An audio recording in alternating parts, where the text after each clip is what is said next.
In this module, we are going to discuss about application of enzyme in baking as well as meat industry. Baking is a common name for the production of baked goods such as bread, cake, biscuits, crackers, cookies, tortillas, etc. Enzymes are rapidly becoming very important to the baking industry.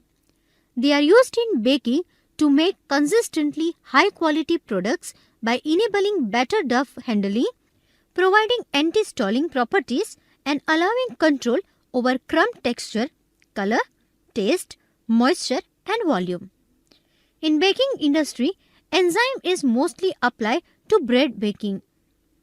Most enzymes applied in bread making can also be applied in the other baking applications. Depending upon the raw materials used in bakery products, amylase, hemicellulases, lipases, oxidases, cross-linking enzymes and proteases may be applied to improve the quality or modify the texture of the baked products. Bakery products have undergone radical improvements in quality in terms of flavor, texture and shelf life. The usage of enzymes is the biggest contributor to these improvements. Baking enzymes are used as flour additives and they are used in dough conditioners to replace chemical ingredients and to perform other functions. The baking industry predominantly makes use of different types of enzymes. Amylases are used to convert starch to sugar and to produce dextrins. For strengthening and bleaching of the dough, oxidizers are used. Hemicellulases and proteases are the enzymes which have an effect on wheat gluten. While hemicellulases improve gluten strength, proteases reduce gluten elasticity. All these enzymes together play an important role in maintaining volume, crumb softness, crust crispiness, crust coloring or browning and in maintaining freshness. Bread is the product of baking a mixture of flour, water, salt, yeast and other ingredients. The basic process involves mixing of ingredients until the flour is converted into dough, followed by baking the dough into bread. The aims of the bread making processes are to produce dough that will rise easily and have properties required to make good bread for the consumer. To make good bread, dough made by any process must be extensible enough to expand during proofing. Bread dough must also be elastic. Elastic dough has the strength to hold the gases produced while rising and stable enough to hold its shape and cell structure. For decades, enzymes such as malt and microbial alpha amylases have been used for bread making. Due to the changes in the baking industry and the demand for more varied and natural products, enzymes have gained more and more importance in bread formulations. Through new and rapid developments in biotechnology, a number of new enzymes have recently been made available to the baking industry. One example is pure xylanase with single activity instead of traditional hemicellulose preparations which improves the dough machinability. A lipase has gluten strengthening effect that results in more stable dough and improved crumb structure similar to datum or SSL or CSL and alpha amylase that has a unique anti-stalling effect. There are certain enzymes discussed here which are applicable to bread and other baked products. Alpha amylases are the enzymes which are most frequently used in bakeries. The reasons for this are the flavor department and anti-stalling effect. Amylases also have a positive effect on dough development. Amylases can act on damaged or gelatinized starch since these are susceptible to enzymatic attack. Suitable dosages of amylase lead to the desired improvement of dough and the final product. However, extensive degradation of damaged starch due to too high levels of alpha amylase leads to sticky dough. The volume and crumb structure improve with increasing levels of amylase added to the flour. Amylases also have effect on staleness of bread. These enzymes have a significant action on gelatinized amorphous starch. Modification of gelatinized starch results in a clear anti-stalling effect. Xylenases are broadly used in bread making, and depending on the application, there is generally an appropriate xylenase or a mixture of different xylenases that gives the desired effects in terms of dough handling properties, stability, oven spring and volume. Xylenase improves the dough machinability. Specific lipases are claimed to improve dough handling properties, to increase dough strength and stability, to improve dough machinability and to increase oven spring. Besides this, lipases also improve crumb structure and crumb whiteness. Use of lipases in baking is claimed to be alternatives to chemical dough strengtheners and emulsifiers. However, the technical and commercial benefits are limited. Like datum, lipases also increase surface pressure of gas cells, which leads to a better distribution of more stable, smaller gas cells. This results in finer, silkier crumb structure with optically whiter color, better dough handling properties, and to a certain extent, a larger loaf volume. In bread making, after mechanical development of the gluten network, the three-dimensional protein structure needs to be stabilized by oxidants. Small amounts of oxidizing reagents such as potassium bromate or dihydroascorbic acid improve the dough handling and baking characteristics of wheat flour, which increases loaf volume and improves bread crumb. Increasing demands by consumers for more natural products with fewer chemicals and especially concern about the possible risk of bromate in food have created the need for bromate replacements. Therefore, oxidases are gaining increasing attention in the baking industry. Glucose oxidase for bread making has been known very well. Glucose oxidase has good oxidizing effects that result in a stronger dough. It can be used to replace oxidants such as bromate and ascorbic acid in some baking formulations and procedures. In other formulations, it is an excellent dough strengthener along with ascorbic acid. Proteases have a long history in bread making and are traditionally used to treat bulky dough resulting from overly strong and too elastic flours. Originally, the aim of proteases addition is to improve softness, dough handling properties and dough machinability. However, proteases have more functional effects. Functional effects of proteolytic enzymes are reduction of mixing time, improvement of dough machinability, improvement of gas retention due to better extensibility, improved pan flow in bun and roll production, improvement of crumb texture, improved water absorption, improved color and flavor. Cakes and muffins are produced from the basic ingredients like wheat flour, sugar, eggs and fat source. Cakes are produced by mixing the constituents into a liquid batter and include air to form a foam. The air expands during baking and the foam transforms into a sponge because of the viscosity increase caused by the gelatinization of starch. A cake or muffin batter may be considered as an oil in water emulsion which can be stabilized by emulsifiers. Emulsifiers are important part of cake and muffin recipes. They are added to support the incorporation of air and to improve dispersion of fat in the batter and will also stabilize expanding gas bubbles in the batter during baking.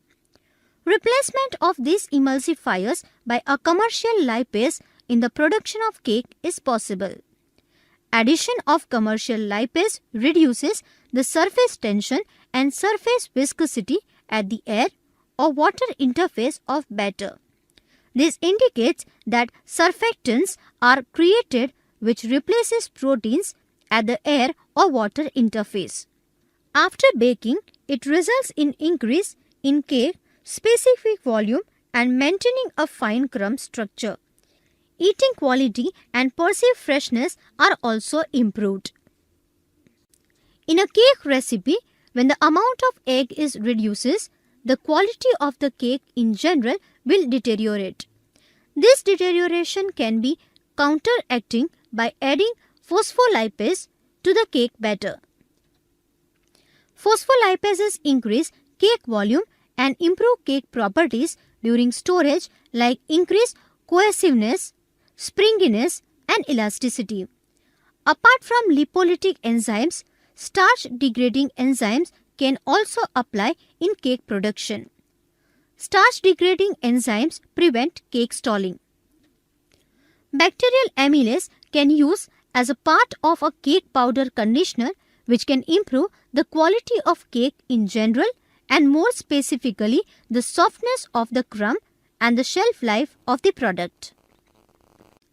Proteases are used to lower the viscosity of cereal flour suspensions and to avoid checking during biscuit baking.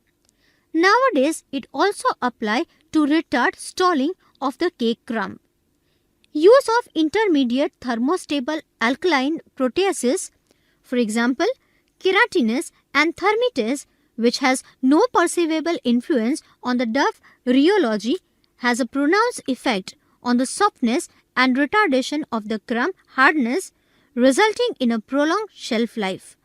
Specific proteases may also be applied to improve the flavor of cakes. Biscuit manufacturing generally includes several steps like mixing, resting time, machining, and finally baking. Crackers belong to the category of hard dough biscuits and can be either chemically leavened or fermented. Sodium metabisulfite SMS is currently used in the baking industry to soften biscuit dough. In particular, SMS is used in the industry to reduce shrinking of dough pieces and irregular sizing of baked products. The use of proteases to modify gluten quality has been very well known. Protease can be used in cracker in order to increase dough extensibility. This allows cracker manufacturers tight control over dough consistency. Compared to sulfite, proteases work in a different way since they hydrolyze the inner peptide linkages of gluten proteins, whereas SMS increases extensibility by breaking the disulfide bonds. The texture of the biscuits obtained will also be more open and tender. Use of an oxidation-sensitive protease such as pepin in combination with an oxidizing enzyme such as glucose oxidase producing an oxidizing agent can enable biscuit manufacturers to mimic the effect of sulfide in dough. Sometimes, pepin hydrolyzes the gluten to such a degree that the resulting dough is not suitable for biscuit baking. The combination of pepin and glucose oxidase results in a quick decrease in dough consistency to a desired level. More even baking can also be achieved by improving the properties of the dough through the addition of hemicellulose and cellulose degrading enzymes. It has been found that the enzymes make the dough softer, requiring less water, less energy input, finally resulting in increased factory output. The use of hemicellulases in cracker dough can potentially be also very useful. The partial breakdown of the water extractable hemicellulose fraction will lower the water binding capacity. Hence, more water will be available and softer dough will be achieved. Consequently, less water is needed to prepare the dough. Furthermore, a reduction in baking time will be achieved as well as an improvement in quality through more even baking resulting in reduced checking. Alpha amylases play a minor role in biscuit manufacturing. Due to the fact that alpha amylase is able to produce dextrins from damaged starch, they will play a role in the enzymatic browning during baking, resulting in a darker biscuits. Also, the addition of fungal alpha amylase will potentially prevent checking as well as creating a leavening effect and improved flavor department. The amylase will act on the damaged starch granules, thereby providing food for yeast to generate carbon dioxide while at the same time liberating water from the damaged starch. This will improve the distribution of water throughout the dough, creating more uniformity, hence less problems with checking after baking. Use of pantocenas will reduce checking in crackers by reduction of the water content and will be particularly useful in low-fat and or high-fiber formulations. Dough containing low level of fat or high level of fiber do require higher amount of water to be added to the process in order to achieve good machinability. This water also needs to be removed during baking, resulting in longer baking times. The addition of hemicellulases will result in lower water binding capacity, hence more water will be available for easier processing. Tortillas are unleavened, flat, round breads made from wheat or corn. Flour tortillas are made of wheat flour, water, shortening and salt, preservatives, leavening agents, reducing agents and emulsifiers. Stalling of tortillas involves the starch in the amorphous phase and does not significantly interfere with the amylopectin crystallization. It is proposed that bacterial alpha amylase partially hydrolyzes the amylose, starch bridging the crystalline region and protruding amylopectin branches. Starch hydrolysis decreases the rigid structure and plasticity of starch polymers during storage. The flexibility of tortillas results from the combined functionalities of the amylose gel and amylopectin solidifying the starch granule during storage.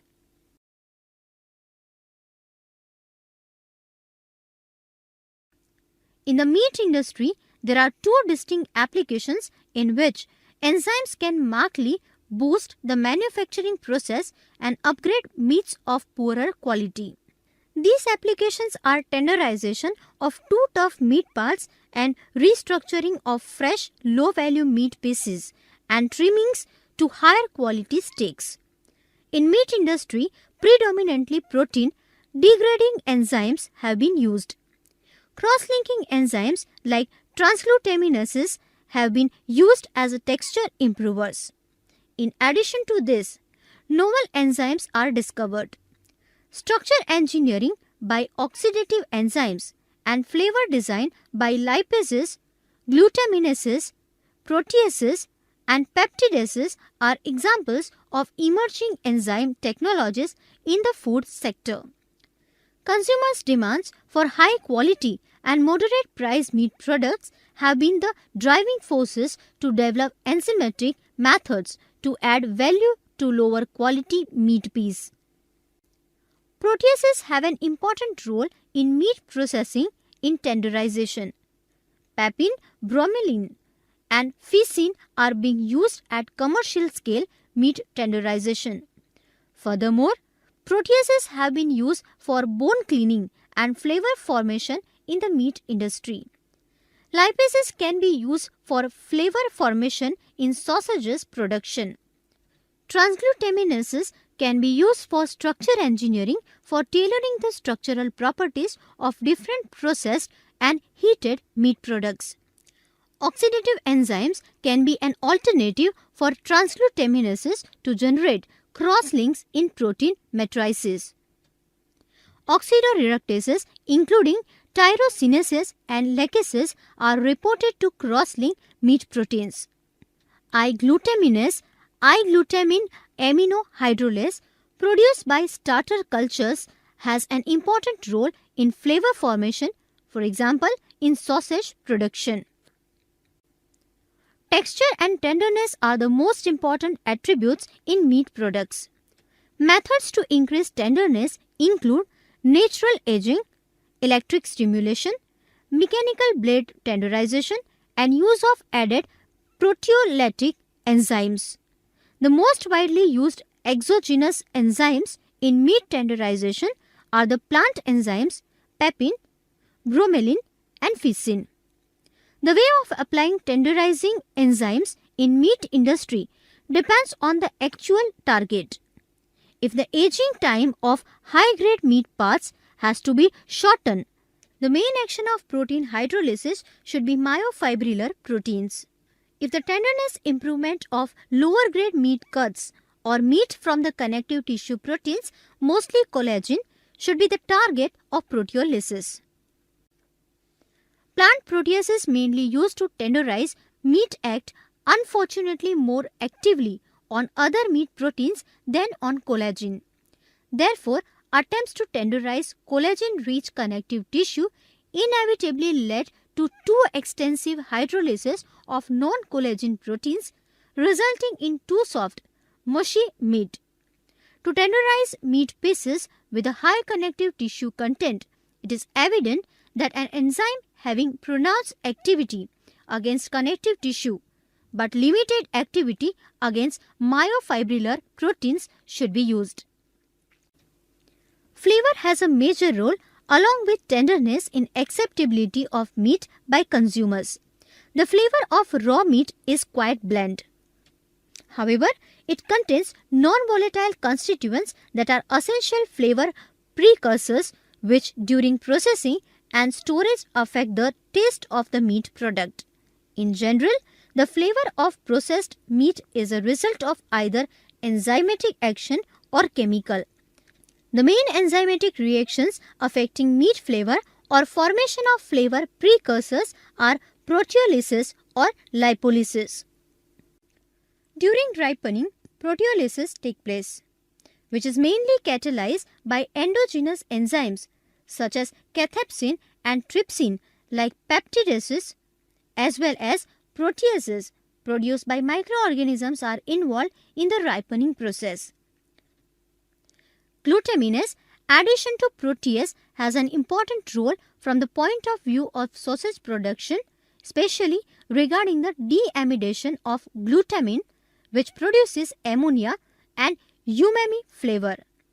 Umami can be described as savory or broth-like taste with ability to enhance other flavors.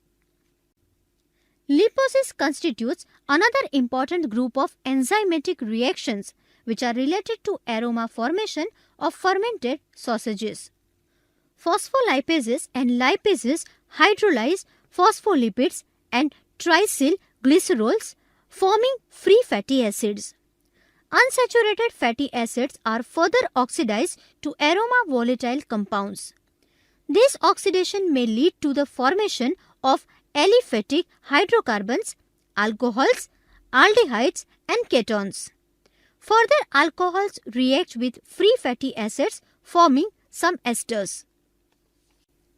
Apart from the hydrolytic enzymes affecting the tenderness of meat or generation of flavor, the functional properties of meat proteins can be modified by cross-linking enzymes. These enzymes are used to bind fresh meat pieces together and to tailor the structural properties of various processed meat products. The main target protein in meat for cross-linking enzymes is the microfibrillar protein, myosin. Cross-linking enzymes are generally capable of positively affecting gelatin and consequently the texture of meat gels. Transglutaminase has been the main cross-linking enzyme which is applied industrially in meat protein modification. Traditionally, salt and phosphates in conjunction with heat treatment have been used to bind meat pieces together. Unheated comminuted products are usually frozen to enhance binding. Nowadays, when consumers demand fresh, unfrozen meat as well as lower salt contents, technologies have been developed to eliminate the need for freezing and to enable the use of less salt. One of these technologies is the enzyme-aided restructuring. Transglutaminase has been found to improve the strength of restructured meat protein gels with or without added salt and phosphates. In addition to binding fresh meat pieces together, the effects of transglutaminase have been used in isolated meat protein systems and model meat products aiming at improved textural properties. Transglutaminase catalyzes formation of additional covalent bonds in structural meat proteins, leads to firmer gel structures. Proteases can be applied for production of protein hydrolysates from different meat byproducts such as bones, sheep visceral mass, chicken byproducts or bovine byproducts. These hydrolysates can be used as flavor enhancers, as seasoning additives, as nutritional additives to low-protein food products or as animal feed supplements when not suitable for food use. Enzymes can also be used for treatment of fresh bones to be suitable for gelatin production. This process produces meat extract and clean bones for subsequent gelatin manufacture. So by this, we come to know various applications of enzyme in baking as well as meat